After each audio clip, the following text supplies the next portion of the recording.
Hello everybody, welcome to our classroom. This is Rinki. We are now starting with another book that is of 12th Commerce OCM. In this video, we are beginning with chapter 1, and the name of the chapter is Nature and Significance of Management. So let's begin with this.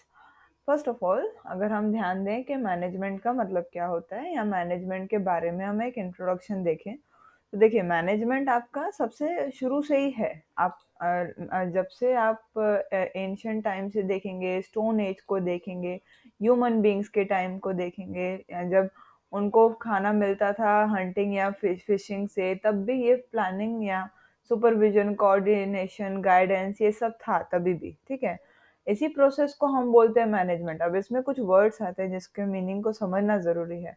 Planning का मतलब क्या होता है? Planning मतलब है कि हम पहले ही सोच के रखें कि आने वाले समय में करना क्या है। सुपरविजन का मतलब क्या है कि हम उसके निगरानी करें, जो भी काम हो रहा है या जो भी हम कर रहे हैं हम उसके प्रोग्रेस पे एक वॉच रखें।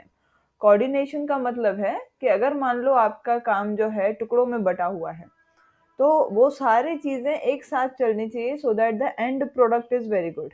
ठीक है, और फाइनली आता है गाइडेंस, यानी दूसरों को गाइड करना। ये सारी चीजें आपकी मैनेजमेंट के अंदर आती है। अच्छा, पहले से ही जैसे जैसे इंसान को अपनी लिमिटेशंस का एहसास होने लगा, तब उनको पता चलने लगा कि मैनेजमेंट जरूरी है, दूसरों से हेल्प लेना जरूरी है। मैन मिनिमम रिसोर्सेज लगा करके मैक्सिमम सेटिस्फैक्शन लेना चाहता है, और उसके लिए वो अकेला काफी नहीं है, उसको दूसरों की हेल्प लेनी पड़ेगी। जब एक से ज्यादा लोग आएंगे तो काम को सिस्टमैटिक मैनर में करना पड़ेगा, प्लानिंग भी करनी पड़ेगी, अथॉरिटी और रिस्पॉन्सिबिलिटी भी देनी पड़ेगी। ये सारी चीजें जब होंगी ना, तो आपको कंट्रोल भी करना पड़ेगा एक दूसरे के ऊपर। ये सारे फंक्शंस को हम बोल सकते हैं मैनेजमेंट, एक बहुत ही सिंपल वर्ड्स में। बिजनेस में अच्छा यहाँ से एक क्वेश्चन बन सकता है कि what is the need of management, management की क्या जरूरत है। तो वो इसका इसका आंसर यही है कि बिजनेस में पहले आपके सोल प्रोप्राइटरशिप फर्म्स होती थी या पार्टनरशिप फर्म्स होती थी, जिनको कौन मैनेज करता था? ओनर खुद ही मैनेज करता था। लेकिन धीरे धीरे बिजनेस के नेचर बदलते गए, बिजनेसेस बड़े होते गए, और धीरे धीरे टाइम के साथ हमारे यहाँ पर क्या आ गया? कंपनी आ गई। तो ऐसे में आपको कैपिटल भी बड़ा चाहिए, आपको लोग भी ज्यादा चाहिए, एक्सपर्ट्स भी आप रखेंगे, अलग अलग लोग अलग अलग काम करेंगे। ऑब्वियसली उसके बेनिफिट्स बहुत हैं, लेकिन उसमें आपको ध्यान बहुत रखने की जरूरत है। अच्छा, इसके साथ साथ कुछ प्रॉब्लम्स भी आ सकती है। जैसे मान लो कि आपके प्रॉब्लम हो सकती है कैपिटल की, आपके यहाँ प्रॉब्लम हो सकती है प्रोडक्शन, सेल या एम्प्लॉय की, कोई भी प्रॉब्लम आपके यहाँ हो सकती है। तो ऐसी प्रॉब्लम्स को आप सॉल्व करने के लिए आपको एक अच्छे इंसान की जरूरत है, जो एक्सपर्ट हो, जो ट्रेंड हो, इसमें काबिलियत होनी चाहिए, अनुभव होना चाहिए, एक्सपीरियंस होना चाहिए। तो ऐसे में जब ग्रुप ऑफ पीपल मिलेंगे और ये सारे काम वो करेंगे, उसको हम बोल देंगे मैनेजमेंट। यानी मैनेजमेंट की जरूरत क्या है? To make everything work according to our plan. ठीक है, अब मैनेजमेंट की कई सारी डेफिनेशंस हैं, जो यहाँ पर अगेन उससे भी ये सवाल खड़ा हो सकता है कि what are state various definitions of management.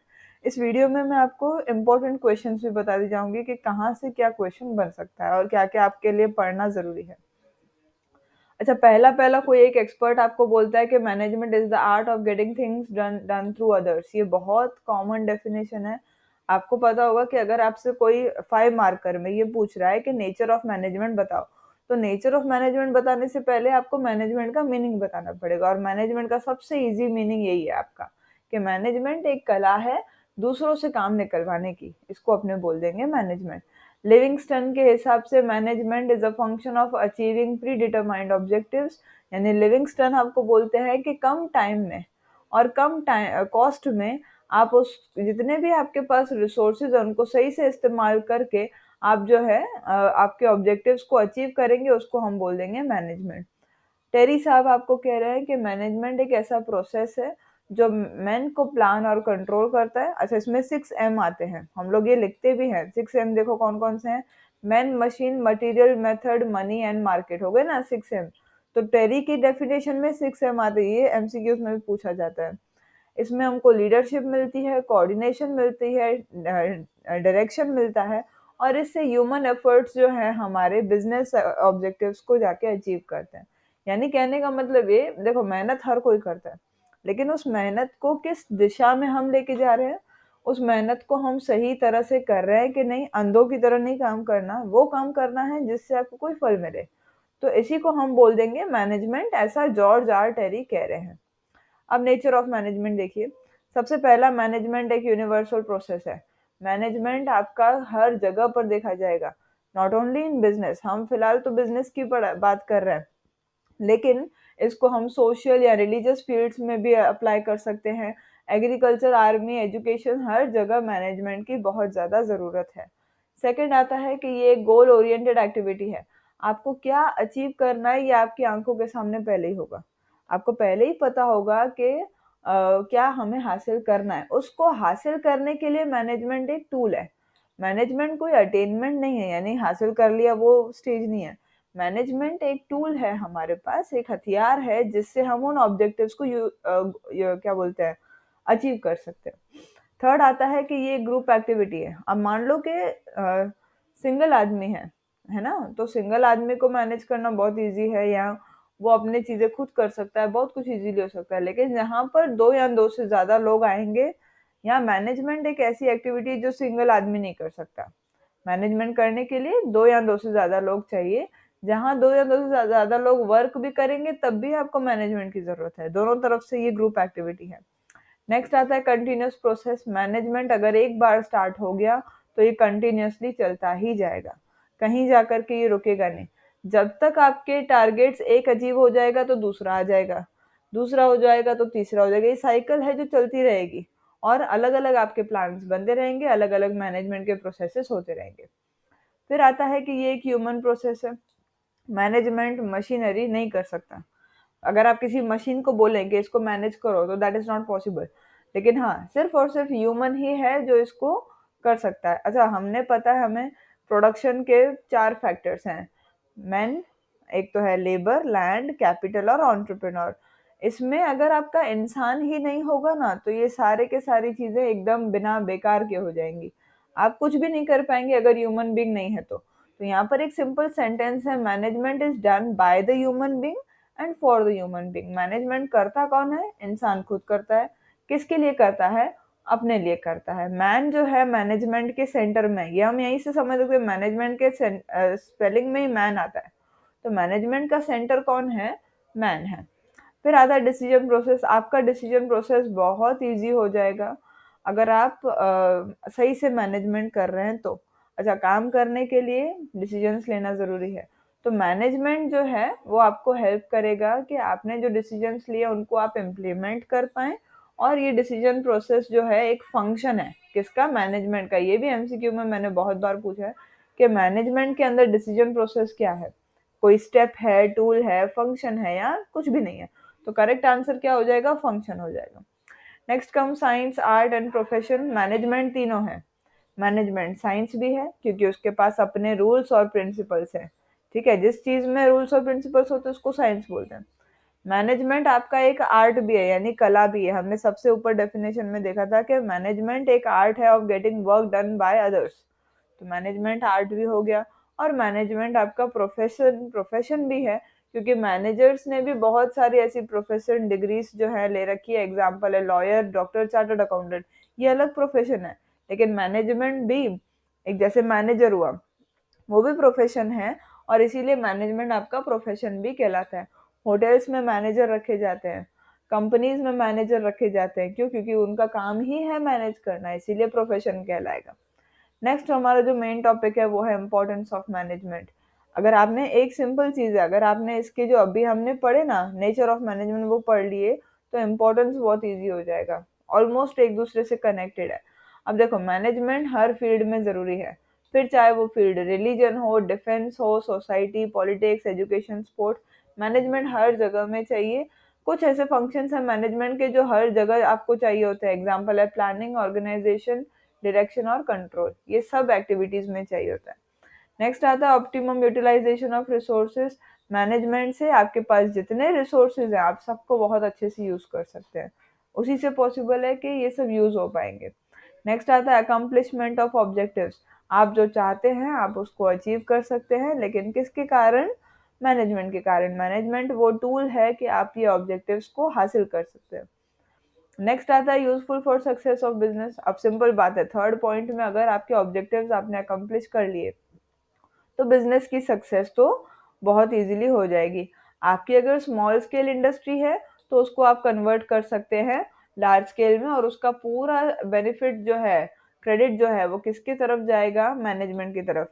अगर आपका एफिशिएंट मैनेजमेंट है तो वो लॉस मेकिंग वाले को भी प्रॉफिट मेकिंग बना देगा। बहुत सिंपल है।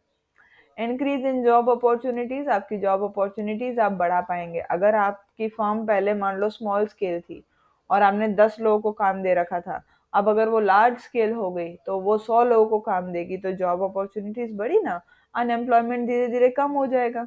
ठीक है। फिर उसके बाद इंक्रीज और इन प्रॉफिट, आपका प्रॉफिट धीरे धीरे बढ़ेगा क्योंकि आपकी कंपनी बड़ी होती चली जा रही है। ठीक है। अच्छा, इसमें एक और बात है, अगर आपका मैनेजमेंट एफिशिएंट है तो वो ज्यादा लोगों को काम देगा। यहीं अगर वो इनएफिशिएंट है तो प्रॉफिट के बजाय वो लॉस करेगा और लोगों की नौकरियां चलती जाएंगी, उनको नौकरी नहीं मिलेगी, तो उसकी वजह से क्या खड़ा हो जाएगा? आपका अनएम्प्लॉयमेंट खड़ा हो जाएगा। फिर आता है आपका सोशल बेनिफिट। सोशल बेनिफिट मतलब क्या? हर बिजनेस का देख लो दो ऑब्जेक्टिव्स होते हैं, ये क्लास 11th में भी है। हर बिजनेस के दो ऑब्जेक्टिव्स होते हैं। पहला ऑब्जेक्टिव है प्रॉफिट, मेन ऑब्जेक्टिव है प्रॉफिट। दूसरा ऑब्जेक्टिव है सोशल वर्क। ठीक है। तो इसमें भी बिजनेस को ऐसा काम करना है कि वो दुनिया का भी सोचे, सोसाइटी का भी सोचे, प्लस अपना भी सोचे। तो मैनेजमेंट सोसाइटी के फेवर में काम करता है।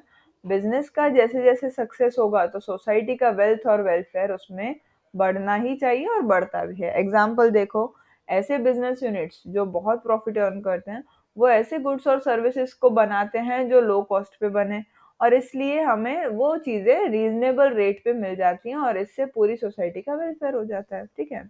और फाइनल आता है आपका नेशनल मोटिव, यानी मैनेजमेंट जो है वो ऐसी ऐसी ह्यूमन रिसोर्सेज और फैक्टर्स ऑफ प्रोडक्शन को बहुत अच्छे से यूज करता है ताकि आपके कंट्री का इकोनॉमिकल, सोशल और नेशनल डेवलपमेंट हो सके। ये सब किसको सोचना है? हमारी कंपनीज को सोचना है।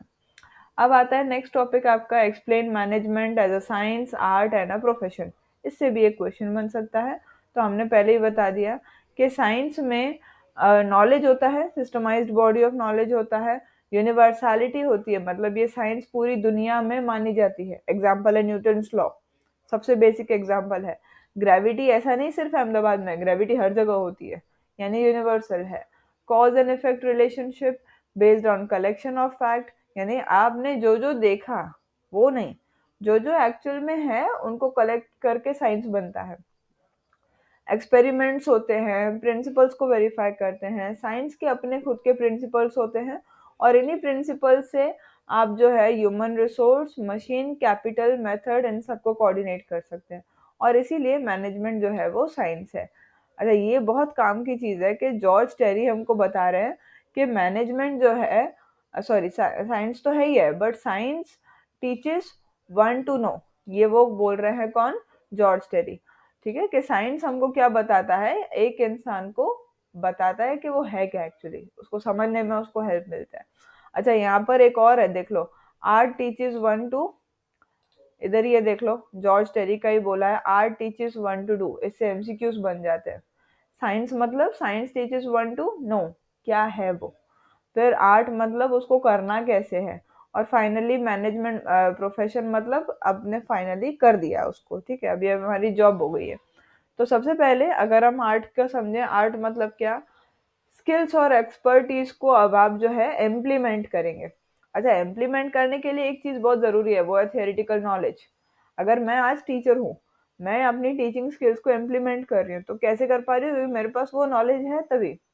तो आर्ट का मतलब क्या? कि आप जब उसको अप्लाई करेंगे तो आपके पास अपने अंदर वो नॉलेज होना चाहिए, आपके पास वो स्किल्स होनी चाहिए, इनसाइट होना चाहिए, क्लेवरनेस होना चाहिए उस रोल को प्ले करने के लिए। ठीक है। थियरी नॉलेज बिल्कुल सफिशिएंट नहीं है, सिर्फ और सिर्फ किताबी ज्ञान पे हम रहेंगे तो वो सही नहीं है। इम्प्लीमेंट करने के लिए टेक्निकल आर्ट भी जरूरी है। ठीक है, कि कैसे उसको करना है। देखो, पढ़ाता हर कोई है, लॉयर हर कोई होता है, क्या हर लॉयर केसेस जीतता है? या क्या हर टीचर के बच्चे फर्स्ट रैंक आते हैं? तो इसमें भी डिफरेंस है क्योंकि सबके पास अपनी अपनी स्किल्स हैं। तो आर्ट हमको क्या बताता है बेसिकली, कि उस काम को करना कैसे है।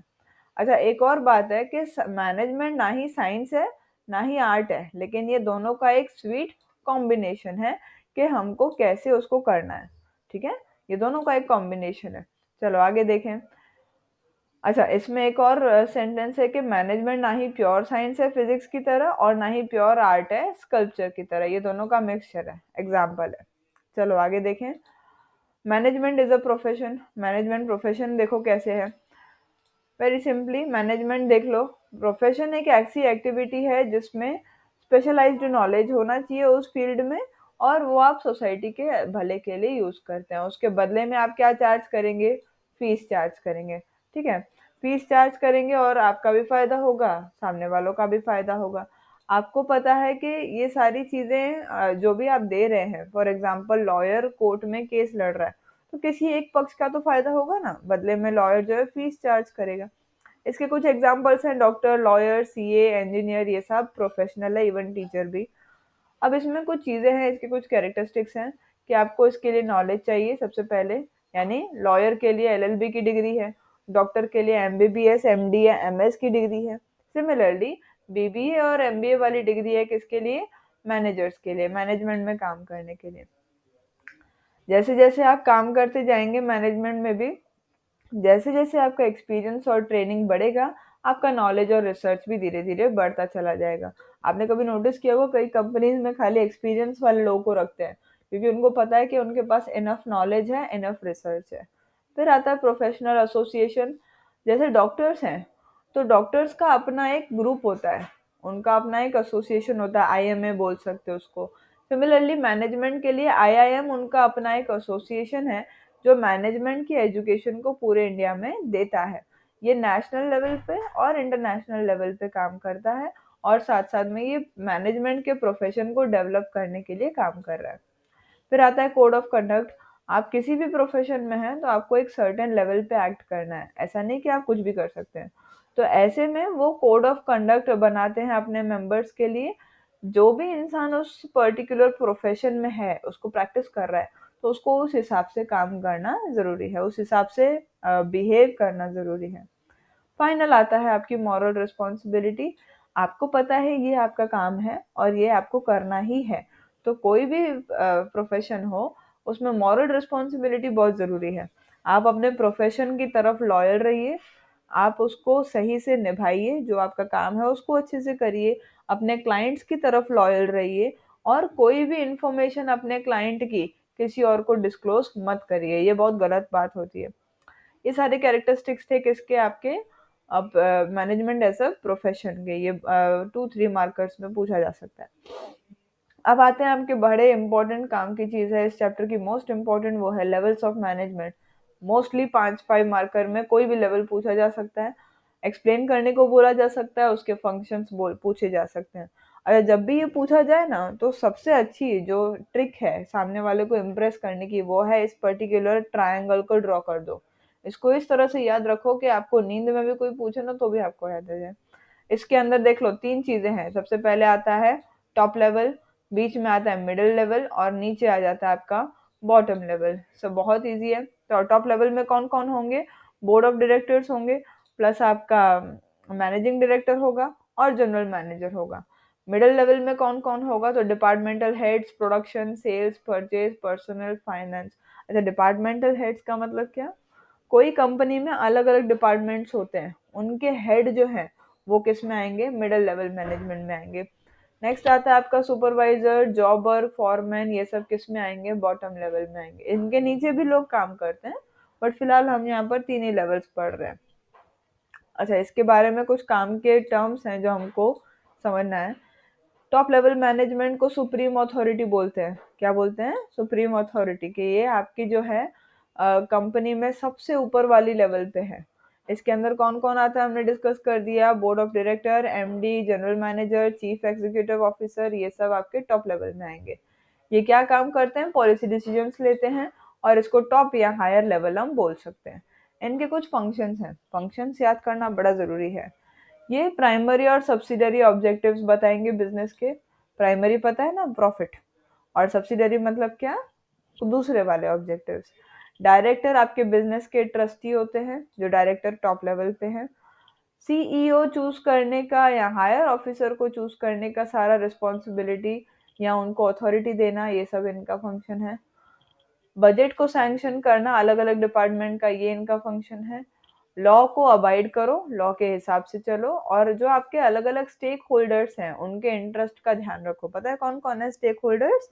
आपके एम्प्लॉयज जो अंदर आपके लिए काम करते हैं, तो उनके लिए भी आपको देखना है कि कितनी उनकी सैलरी बढ़नी चाहिए, क्या पर्क्स उनको मिलने चाहिए, ये सारी चीजों का आप ध्यान रखेंगे। इन एक्सटर्नल स्टेक होल्डर्स होते हैं आपके शेयर होल्डर्स या आपकी कंपनी को जिन्होंने लोन दिया है, इन सब का इंटरेस्ट भी आप ध्यान रखेंगे। आप लॉन्ग टर्म प्लान के लिए स्ट्रेटेजिक डिसीजंस लेंगे टॉप लेवल पे अगर आप हैं तो। जो बड़ी बड़ी प्रॉब्लम्स होती हैं, कॉम्प्लेक्स प्रॉब्लम्स होती है, उनको आप सॉल्व करेंगे एज पर लीगल प्रोविजंस, गलत तरीके से नहीं, सही तरीके से। एंटरप्राइज के लिए प्लान करते हैं, इम्प्लीमेंट करते हैं और उसको सुपरवाइज भी करते हैं टॉप लेवल वाले। और फाइनली ये distribution of profit, dividend, reserve fund, री इन्वेस्टमेंट ऑफ प्रॉफिट, ये सारे फंक्शंस भी यही करते हैं। और जो अलग अलग रिपोर्ट्स आई हैं उनको वो एनालाइज करेंगे और उसके हिसाब से वो इंस्ट्रक्शन भी देंगे सामने वाले को। नेक्स्ट लेवल जो आता है वो है हमारा मिडिल लेवल मैनेजमेंट, यानी कि ये आपका लिंक है, देखो किसके बीच में, टॉप लेवल और बॉटम लेवल के बीच में। टॉप लेवल इधर है, बॉटम इधर है, बीच में कौन है? खाली मिडिल है। तो मिडिल दोनों के बीच में कम्युनिकेशन का बहुत इंपॉर्टेंट लिंक है आपका। अच्छा, इसमें departmental officers, divisional officers, experts, ये सब आते हैं। एग्जाम्पल है प्रोडक्शन का डिपार्टमेंटल ऑफिसर, या इन सारी चीजों का। इस लेवल को बहुत ध्यान से ये याद करना है अपने को कि इस लेवल को अपने बोलते हैं ऑफिसर्स लेवल। क्या बोलते हैं? Officers level. ठीक है, ये अंडरलाइन कर लो और इसको ध्यान भी रखो। चलो आगे। इसके कुछ फंक्शंस हैं वो देखो, कि जो ऊपर से उनको ऑर्डर्स मिलते हैं सीईओ से, वो उसको इम्प्लीमेंट करेगा। अलग अलग बजट ये बनाएंगे और इसको प्रेजेंट किसके सामने कर देंगे? टॉप लेवल के सामने। ठीक है, यानी जो टॉप लेवल के फंक्शंस थे ना, अब उसका जस्ट उल्टा मिडिल लेवल में आ जाएगा। ये जो पॉलिसीज, रूल्स और स्ट्रक्चर्स बनाते हैं एंटरप्राइज के ऑब्जेक्टिव्स को पाने के लिए, ये उसके लिए मेथड डिसाइड करते हैं। ठीक है, उसको एनालाइज करते हैं और सही उसके लिए क्राइटेरिया भी चूज करते हैं, डिसाइड करते हैं। अलग अलग स्टेप्स लेते हैं ये, ताकि आपकी सॉरी, डिपार्टमेंट की जो एक्टिविटीज हैं उनकी एफिशिएंसी और इफेक्टिवनेस बढ़ पाए। ये अटेम्प्ट्स करते हैं ताकि एम्प्लॉय, यानी आपके जो डिपार्टमेंट के एम्प्लॉयज हैं उनका जज्बा, कैसे वो ज़्यादा कॉन्फिडेंट रहें, कैसे वो अच्छे से काम करें, एंथुजियाज्म देना एक तरह से इस लेवल का काम है। ये जो आपके ऑफिसर्स हैं दूसरे डिपार्टमेंट के, उनके बीच में ये एक साथ ही वो सब काम करते हैं, कॉन्स्टेंटली एक दूसरे के टच में रहते हैं और कोऑर्डिनेशन भी बनाते हैं। सब डिविजन्स के फंक्शंस पे ये ध्यान देते हैं कि इनके अंडर में जो डिविजन्स आ रहे हैं वो कैसे काम कर रहे हैं, उस पर ध्यान देना है। और ये भी ध्यान देते हैं कि डिपार्टमेंट्स का काम कैसे हो रहा है, सुपरवाइज करेंगे, उसमें से इंफॉर्मेशन निकालेंगे, उनको डायरेक्शन प्रोवाइड करेंगे कि कैसे आप काम कर सकते हैं, और ये इंफॉर्मेशन को पास ऑन कर देंगे to the top level management. और फाइनली ये टॉप लेवल को डिसीजंस लेने में हेल्प करते हैं, पॉलिसी डिसीजंस लेने में हेल्प करते हैं। Moving on, bottom level of management देखो, लास्ट लेवल है ये हमारा। वो है आपके सुपरवाइजर्स, जॉबर्स और फॉरमैन जो इस लेवल में आएंगे। इसको हम बहुत ध्यान से अगेन वापस इसको भी हाईलाइट करेंगे कि ये लेवल को हम क्या बोलते हैं? बॉटम लेवल और सुपरवाइजर्स लेवल। जो मिडल लेवल था उसको बोलते हैं ऑफिसर्स लेवल, और बॉटम लेवल को बोलते हैं बॉटम लेवल और सुपरवाइजर्स लेवल। जो डिसीजंस यहाँ पर लिए जाते हैं, यानी टॉप लेवल ने लिए, उसको इम्प्लीमेंट कर देंगे ये लोग। और इसीलिए इसका एक और नाम है, वो है आपका फंक्शनल और ऑपरेशनल लेवल ऑफ मैनेजमेंट। यानी पहली दो लेवल्स पे पता है क्या होता है? सिर्फ बातें होती हैं, सिर्फ देखा जाता है। एक्चुअल काम कहाँ किया जाता है? बॉटम लेवल पे किया जाता है, इसीलिए उसको नाम दिया है फंक्शनल और ऑपरेशनल लेवल ऑफ मैनेजमेंट। इस लेवल पे जो लोग काम करते हैं वो मैनेजमेंट के रिप्रेजेंटेटिव्स हैं, और इस लेवल पे मैनेजमेंट फंक्शंस जो हैं कम किए जाते हैं, एडमिनिस्ट्रेटिव वर्क ज्यादा होता है। यानी यहाँ पर काम ज्यादा किया जाता है, सोचा इतना नहीं जाता, सोचने का काम ऊपर वाली दोनों लेवल्स का था।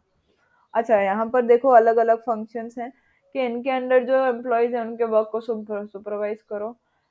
देखना है कि सब डिसिप्लिन में रहें, उनका मोरल बूस्टेड रहे, रूटीन वर्क जो है वो आप प्लान करेंगे। जो आपके एम्प्लॉयज के फंक्शंस हैं, एग्जांपल है ट्रांसफर, प्रमोशन, ट्रेनिंग, ये इस लेवल पे होते हैं। ऊपर से जो डिपार्टमेंटल ऑफिसर्स के इंस्ट्रक्शंस आए, ऑर्डर्स आए और जो भी आए उन सबको वो इम्प्लीमेंट करेंगे। लेआउट का फंक्शन हो गया, रिपेयरिंग या मेंटेनेंस ऑफ मशीनरी हो गया, ये सब ये लोग करेंगे। लेआउट मतलब जानते हैं, किस मशीनरी को कहाँ रखना है, कैसे सेटअप करना है, ये सब। अरेंजमेंट करना नेसेसरी इक्विपमेंट्स का, एग्जांपल है रॉ मटेरियल्स, ये सारी चीजें, जो भी वर्कर को चीजें चाहिए वो सब का अरेंजमेंट करो। जो वर्कर्स की जेन्युइन प्रॉब्लम्स हैं उनको सॉल्व करो। और जो टॉप लेवल की तरफ से आपको डिसीजंस और पॉलिसीज के आए हैं, जो डिसीजंस आए हैं उन सबको इम्प्लीमेंट करो। और जो भी अलग अलग रिपोर्ट्स हैं वो सब जो है आप मिडिल लेवल को देते जाइए, ताकि मिडिल लेवल कहाँ पहुंचा देगा, टॉप लेवल पे। ठीक है। बॉटम लेवल को भले ही हम लोअर लेवल ऑफ मैनेजमेंट कहते हैं, लेकिन फिर भी वो बहुत इंपॉर्टेंट है। जो भी हम बिजनेस के लिए सोचते हैं कि ये ऑब्जेक्टिव्स हमको अचीव करने हैं, इन सबको अचीव करने में सबसे बड़ा रोल अगर किसी का है, जो सपोर्ट है एंटायर बिजनेस को, वो ये लेवल प्रोवाइड करती है। अब अगर शॉर्ट में इन तीनों लेवल्स को समझे हम बड़े ध्यान से, तो इस डिफरेंस बिटवीन के जरिए हम समझ सकते हैं। डिफरेंस बिटवीन भी पूछा जाता है। इसमें 8 पॉइंट्स दी हुई हैं। Minimum you have to learn minimum 5 और 6, अगर 5 मार्कर में पूछा जाता है तो। ठीक है। चलो ध्यान देंगे एक एक करके सब पे। मैनेजमेंट और एडमिनिस्ट्रेशन, यहाँ पर मैनेजमेंट ज्यादा है, एडमिनिस्ट्रेशन कम है। यहाँ पर मैनेजमेंट कम है और एडमिनिस्ट्रेशन ज्यादा है मिडिल लेवल पे। और यहाँ पर मैनेजमेंट बिल्कुल है ही नहीं है, टू लेस है, और एडमिनिस्ट्रेशन सबसे ज्यादा होता है बॉटम लेवल पे। फिर आता है इंक्लूड्स, इसमें ये लोग आएंगे, इसमें ये लोग आएंगे और इसमें ये लोग आएंगे, अलग अलग लोग हैं, हमने पढ़ लिए सारे। अथॉरिटी एंड रिस्पॉन्सिबिलिटी देखो, यहाँ पर अथॉरिटी रिस्पॉन्सिबिलिटी दोनों ज्यादा होंगे। यहाँ पर अथॉरिटी कम होगी, रिस्पॉन्सिबिलिटी सिर्फ अपने डिपार्टमेंट की होगी। अगर मैं परचेज की हेड हूँ तो मेरी रिस्पॉन्सिबिलिटी खाली क्या है, परचेज वाले की है। यहाँ पर अथॉरिटी एकदम लीस्ट होती है। अच्छा, अथॉरिटी का मतलब जानते हैं ना, कुछ डिसीजन लेने की ताकत। ठीक है। और रिस्पॉन्सिबिलिटी भी अगेन खाली अपने सब डिविजन्स तक ही हमारी सीमित होती है, हर इंसान सारी जिम्मेदारियां नहीं ले सकता। नंबर ऑफ मेंबर्स देखो, टॉप लेवल पे कम मेंबर्स होंगे, टॉप लेवल के मुकाबले यहाँ पर मेंबर्स जो हैं थोड़े ज्यादा होंगे, और यहाँ पर सबसे ज्यादा होंगे टॉप और मिडिल लेवल के मुकाबले में। कॉम्पिटेंस का मतलब देखो, अगर आप टॉप लेवल पे हैं तो आपका ओवरऑल डेवलपमेंट, आपका ब्रेन पूरी तरह से विकसित होना चाहिए, तभी आप टॉप लेवल पे हो पाएंगे। स्पेशलाइज नॉलेज चाहिए हमको, एग्जाम्पल अगेन वही ले लो परचेज का। अगर मैं परचेज में हूँ तो मुझे सिर्फ और सिर्फ परचेज का नॉलेज होना जरूरी है। अगर मैं सेल में हूँ तो सिर्फ और सिर्फ सेल का होना जरूरी है नॉलेज। और यहाँ पर जो हमारा डिपार्टमेंट है या हमारा जो सब डिपार्टमेंट है, सिर्फ और सिर्फ उसके नॉलेज की जरूरत पड़ती है। फिर 6 पॉइंट देखो, formation of objectives and policies. यहाँ पर फॉर्मुलेट होता है, यहाँ पर इम्प्लीमेंट किया जाता है। और जो दोनों ने बनाया ना, मतलब ये क्या इम्प्लीमेंट करेगा, मिडल वाला जो टॉप लेवल ने बनाया उसको इम्प्लीमेंट करेगा, और दूसरा बनाएगा भी। तो जो टॉप और मिडिल ने मिलके बनाया, ये वाली लेवल जो है, बॉटम वाली लेवल जो है, उनको इम्प्लीमेंट करता है। और क्या करता है, हर तरह से देखता है कि वो सही तरह से इम्प्लीमेंट हुई कि नहीं। अकाउंटेबिलिटी का मतलब जानते हैं, अकाउंटेबिलिटी मतलब जवाबदार आप किसको हैं। तो टॉप लेवल जो है वो शेयर होल्डर्स हुए, या आपके डिपार्टमेंट्स हुए, या गवर्नमेंट डिपार्टमेंट, या लीगल प्रोविजंस जो हैं उन सब के लिए आप जिम्मेदार हैं, उन सबको आप आंसर देने के जिम्मेदार हैं। मिडिल लेवल किसको अकाउंटेबल हो जाएगा, टॉप लेवल को। बॉटम लेवल अकाउंटेबल हो जाएगा मिडिल लेवल को, यानी अपने से एक लेवल ऊपर, उनको आप अकाउंटेबल होंगे। लास्ट पॉइंट है डिसीजंस। यहाँ पर डिसीजंस जो हम लेते हैं वो ज्यादा रिस्की होते हैं, किसी भी अलग दोनों लेवल से ये ज्यादा रिस्की होंगे। ये जो हैं लेस रिस्की होते हैं और फार रीचिंग होते हैं, यानी कि अच्छा ये भी फार रीचिंग तो होते हैं, far reaching to a large extent, यानी ये जो डिसीजन लेंगे उसका प्रभाव बहुत से लोगों पे पड़ेगा, बहुत लंबे समय के लिए पड़ेगा। ये वाले भी जो डिसीजंस लेंगे मिडिल वाले, ये भी फार रीचिंग होंगे। लेकिन जो बॉटम लेवल डिसीजंस को लेगा वो लीस्ट रिस्की होते हैं और लीस्ट फार रीचिंग होते हैं, यानी वो अपने तक ही सीमित होते हैं, वो ऐसे डिसीजंस हैं। Next. So finally, here I'm putting an end on this chapter. First of all, this is the part one of this chapter. Fine. In the part two, that is in the upcoming video, we'll discuss this remaining pages of this particular chapter. The video will be quite longer. That's why I thought to divide it in two parts. Fine. Now, for this video, thank you so much for your patient hearing. Have a very good day, and do help me for reaching 1K subscribers. If this video, if this content was useful for you, share it and ask your people to subscribe my channel. Thank you so much. Have a good day.